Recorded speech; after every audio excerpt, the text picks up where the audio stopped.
조선 역시 마찬가지입니다. 고려의 마지막으로 등극을 하고 나서 나라 이름을 조선으로 바꾼 이성계 역시 개성은 굉장히 부담스러운 지역이에요. 여전히 고려에 많은 기득권 세력들이 남아있고 특히나 500년 동안 한나라 고려의 수도인으로서 살아왔던 개성 사람들이 갑자기 아침에 일어났더니 조선 사람이 되었는데 100% 와 우리 전부 다 이것을 환영합니다라고 두 손 들어 환영할 리가 별로 없는 거죠. 역시 자기 나라를 무너뜨린 이성계에 대한 반발심이 상당수 개성에 남아 있었습니다. 그래서 개성 사람들은 돼지고기찌개를 성게탕이라고 불렀습니다. 돼지고기를 성게육, 이성계에 의뢰한 돼지띠거든요.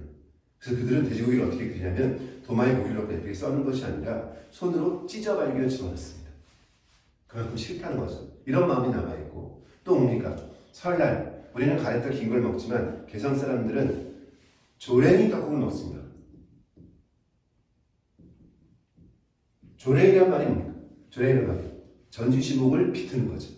그래서 목을 비틀어서 이렇게 팔자를 만드는 거잖아요. 이게 무슨 의미가 있는 떡국입니까?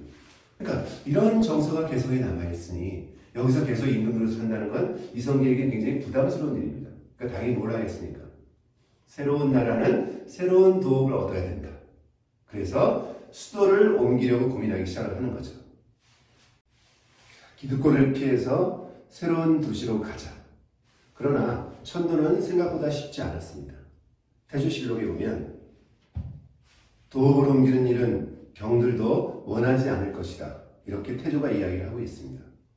사실 정치적, 경제적으로 안정된 개성을 버리고 다른 도시로 간다라고 하는 것은 이성계의 측근들에게도 굉장히 주저하는 일이 될 수밖에 없었습니다. 뭐 땅값이 당시에 개성이 아마 제일 비쌌을 거지만 뭐 그 차이가 얼마나 되는지 모르지만 거기를 버리고 그 모든 경제적 기반을 버리고 새롭게 간다라고 하는 것은 역시 부담스러울 수밖에 없었던 것이죠. 그러니까 이들을 하나하나 설득하고 함께 끌어가야 될 철학이 필요한 거죠. 이게 태조가 해야 됐던 일입니다. 2003년 고 노무현 대통령도 수도 이전을 고민했습니다. 대통령이 되자마자 상고 출신의 고시 합격자 뭐 이쯤 되면 막가자는 거 아닙니까? 이 정도로 반발을 불러왔던 정치 검찰들 그리고 끊임없는 보수 언론의 공격 이런 시달림 속에서 제대로 자기 역할을 하기 굉장히 어려웠던 거죠. 국민의 절반 이상이 모여 사는 이 기형적인 수도권의 구조. 자, 피하자.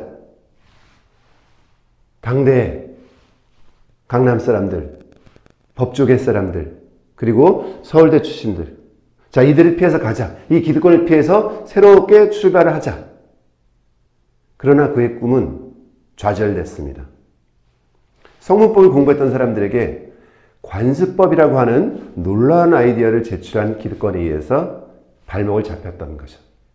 기득권은 굉장히 강고합니다. 그것을 움직일 수 있는 힘은 국민에게 있는 것이죠. 태조 역시 마찬가지였습니다. 새로운 나라는 새로운 도읍에서 출발을 해야 된다고 하는 이 태조의 설득은 상당히 오랜 논란의 과정을 거쳤지만 결국 태조는 그것을 이루어내고 한양으로의 천도를 시작합니다. 자, 태조 이성계는 성공을 했고 노무현 대통령이 실패를 했습니다. 그 차이는 뭘까요? 그것은 철학입니다. 왜 우리가 새로운 도읍으로 옮겨야 되는지 자, 과거의 그 구태와 문제를 극복하고 이제 새로운 이념과 새로운 철학으로 새로운 도읍으로 가야 된다는 이 성리학의 철학에 사람들이 공감을 했던 것이죠. 조선은 그래서 성공을 했습니다. 수도 이전은. 그러나 노무현 대통령의 수도 이전은 실패했습니다. 그가 꿈꾸던 새로운 세상의 철학은 서울이라는 안정된 기반을 버릴 만큼 대중을 설득하지 못했던 거죠. 대중은 굉장히 솔직합니다. 한 사람의 큰 병보다는 내 손에 가시가 더 아픈 법이죠. 내 아파트의 가치가 훨씬 더 중요합니다.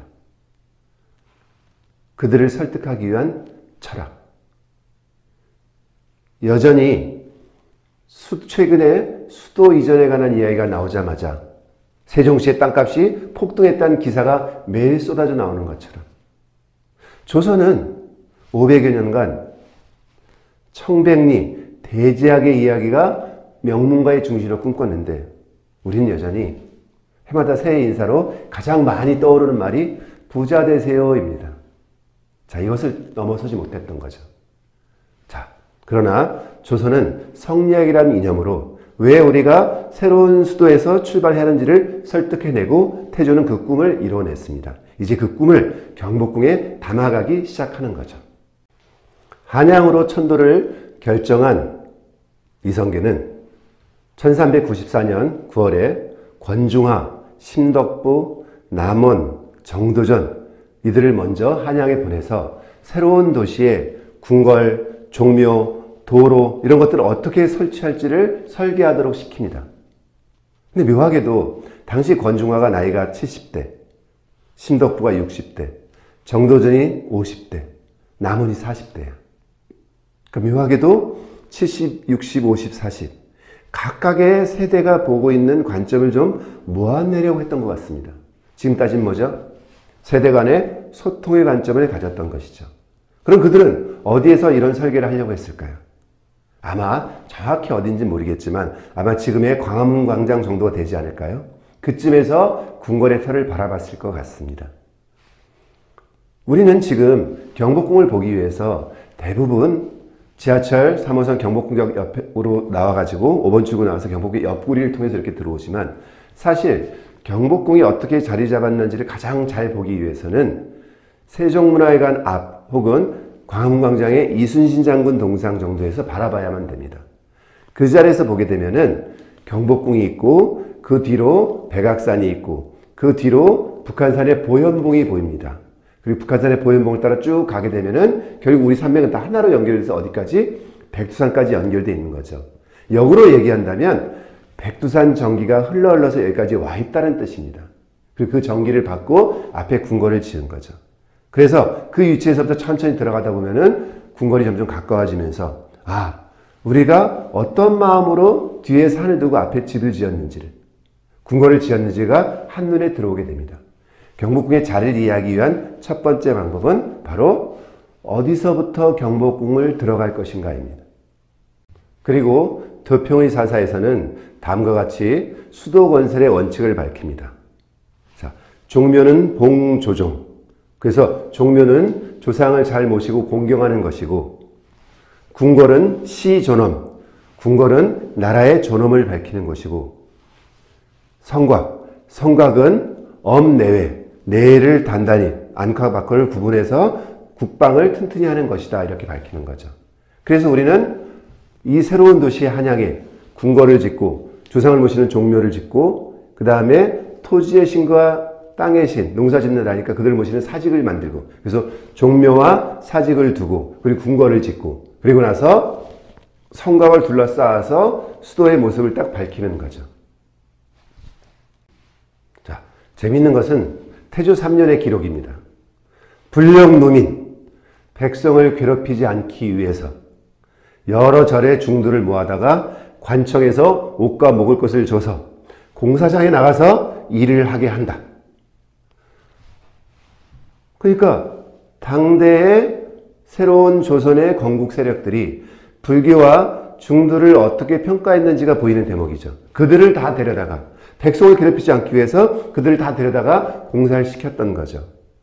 사실 조선 내내 중들은 사대본 안에도 못 들어오게 불교를 탄압했던 나라에서 이런 공사를 할 때마다 불러다 쓰고 또 사실 임진왜란 같은 나라의 국난엔 승군이 나서서 나라를 지켜왔던 이런 일이 공존해 왔던 것입니다.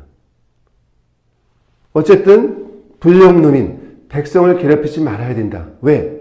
이제 백성의 인심을 얻기 위해서 민심이 이반된 개성을 떠나서 새로운 도시로 왔는데 여기서 백성의 민심을 잃어버리면 안 되잖아요. 이런 궁궐과 수도 건설의 과정에서 백성의 민심을 잃지 않기 위해서 백성을 괴롭히지 않으려고 하는 거죠. 또 하나 성리학의 철학은 아주 겸손하고 전략하는 것이 미덕인 철학입니다. 그래서 화려한 궁궐을 짓는 것이 아니고 꼭 필요한 건물만을 짓고, 우선 필요한 건물만 먼저 짓고, 그 다음에 살아가면서 조금씩 건물을 늘려나가는 겁니다. 바로 이 지점에 정도전이 얘기한 조선 경국전의 궁궐에 대한 철학이 담겨져 있습니다. 정도전은 뭐라고 이야기하냐면 거미불루, 여의불치, 검소하지만 누추하지 않고 화려하지만 사치하지 않게.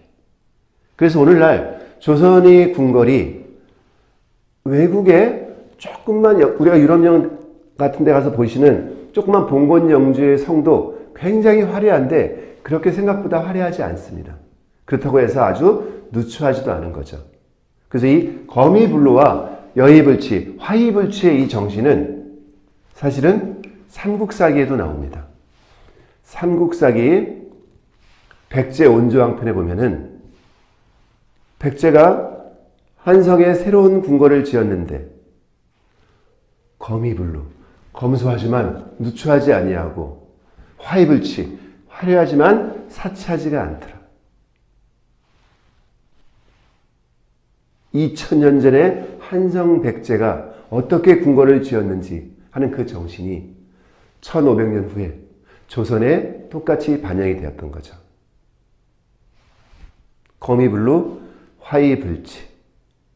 이 정신을 가지고 조선은 첫 번째 궁궐, 경복궁을 건설하기 시작합니다.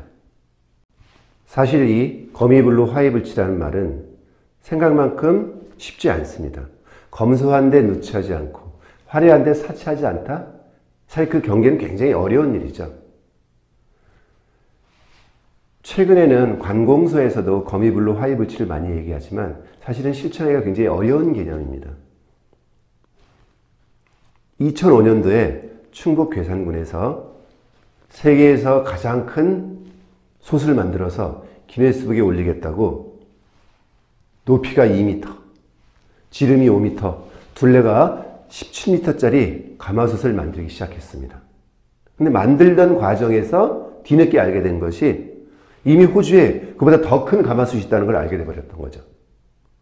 그랬더니 살짝 말을 바꿔서 5만 명의 국민이 함께 한솥밥을 지어 먹어서 서로 간에 화합을 도모하겠다라는 걸로 취지를 바꿨습니다.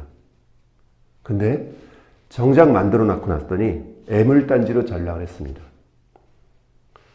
국민 전체가 한 끼 밥을 먹을 만큼의 밥을 지으려고 했더니 불 조절이 안 되는 거죠. 밑에는 타고 위에는 설고. 그래서 결국은 옥수수를, 괴산에 자라는 옥수수죠. 옥수수를 한번 크게 삶아 먹는 걸로 끝을 내고 나서 끊임없이 관리를 위해 비용이 들어가는 이런 애물단지로 전락을 하고 말았습니다. 그런데 이 보존하느라고 계속 비싼 세금을 축내고 있는 이 애물단지를 볼 때마다 그래도 한편 다행이다라는 생각이 드는 것은 그래도 이 사람들이 가마솥을 만들려고 했으니 다행이지. 괴산의 상징이 고추라고 세상에서 가장 큰 고추를 만들려고 했다면 생각만 해도 끔찍한 일입니다. 가마솥으로 멈춘 게 다행입니다. 역설적으로.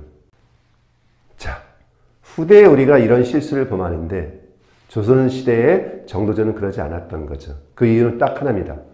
정도전의 거미불루, 화의불치의 정신에는 임금이 아니고 그 중심에는 백성이 있었기 때문입니다.